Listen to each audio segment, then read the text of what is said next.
C'est dans le livre d'Esdras qu'est introduit cet ordre.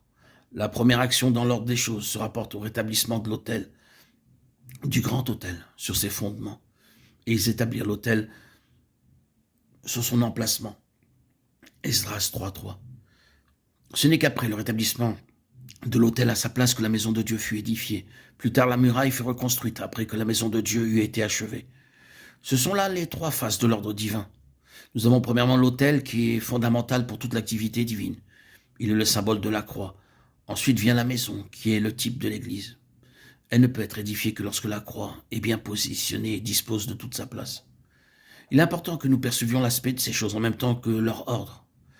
La maison est présentée dans le sens que Dieu lui donne quant à ce qu'elle représente pour Dieu et pour ce qu'elle est en elle-même. Nous avons ensuite la muraille, qui est le témoignage du point de vue de l'homme à l'égard du monde. C'est ainsi que nous est présenté l'ordre et l'aspect des choses. Reprenons-les dans leur ordre. L'autel ou la croix qui est fondamental pour toutes les activités divines, la maison ou l'église qui découle de la croix et qui en résulte dans son aspect divin quant à ce qu'elle est en elle-même, la muraille qui est le témoignage de la croix et de la maison extérieurement à l'égard de l'homme et du monde. Nous remarquons que la croix est présentée ici comme une délivrance fondamentale de toutes les puissances hostiles. Cela ne signifie pas que les puissances hostiles aient cessé d'exister ou de semer le trouble. Elles ne sont pas anéanties par la croix et restent encore très évidentes. Mais il y a dans la croix un facteur qui représente une délivrance fondamentale de ces puissances hostiles. Il nous est dit que les enfants d'Israël rétablirent l'autel sur son emplacement, car la terreur des peuples de ces contrées était sur eux. Esdras 3.3. C'est la crainte qu'ils avaient de ces peuples qui les poussa à s'engager dans cette action. Autrement dit, cela signifie et implique que la croix ou l'autel représentait la base de leur sécurité, de leur salut et de leur délivrance à l'égard des peuples hostiles qui les entouraient. La croix est un élément fondamental pour la délivrance. Les puissances ne cesseront pas de nous troubler, l'antagonisme de l'ennemi ne sera pas réduit à néant, et nous pourrons subir beaucoup d'attaques, de coups et d'assauts, mais il se trouve dans la croix cet aspect fondamental qui nous parle de sécurité, de salut et de délivrance. Par la croix, dit l'apôtre, le Seigneur a triomphé. Il a dépouillé les principautés, les autorités.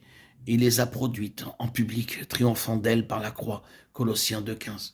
C'est ainsi que dans la croix, nous avons ce qui est fondamental. La maison est un ordre céleste établi dans le peuple du Seigneur. C'est l'œuvre qui résulte de la croix et qui en découle. Là où la croix n'a pas accompli son œuvre, il n'y a aucune place pour ce qui est céleste. L'Épître aux Éphésiens rappelle que nous avons été vivifiés, ressuscités avec Christ, et nous montre notre position dans les lieux célestes où Dieu nous a fait asseoir. Mais il n'y a que ceux qui sont morts qui peuvent être vivifiés. La croix met donc de côté ce qui est de la terre et de l'homme. C'est pourquoi la maison de Dieu, venant après la croix, représente un ordre céleste établi dans le peuple du Seigneur, qui n'a rien de l'homme.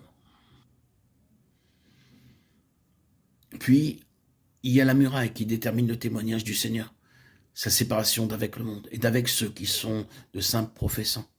Si l'on me demandait de définir ici le témoignage, je dirais que c'est le témoignage de ce qui est manifesté au travers de la vie de résurrection. Ces murailles ont été relevées. Elles parlent de ce qui a été retiré de la destruction, de la désagrégation et de la mort pour être reconstituées. Mais elles sont de manière frappante en association avec les cieux et ce qu'elles représentent de façon prééminente. C'est un caractère distinctif. Il y a dans le témoignage une distinction qui est représentée par ce qui a été rétabli et qui est produit en vie de résurrection. Il y a une différence énorme entre cela et ce qui est mort, ce qui a été, mais qui maintenant n'est plus. Le témoignage de la vie de résurrection et de sa nature est quelque chose de très distinctif. La muraille représente ainsi une distinction du témoignage, caractérisée par ce qui est ressuscité et ce qui est des cieux.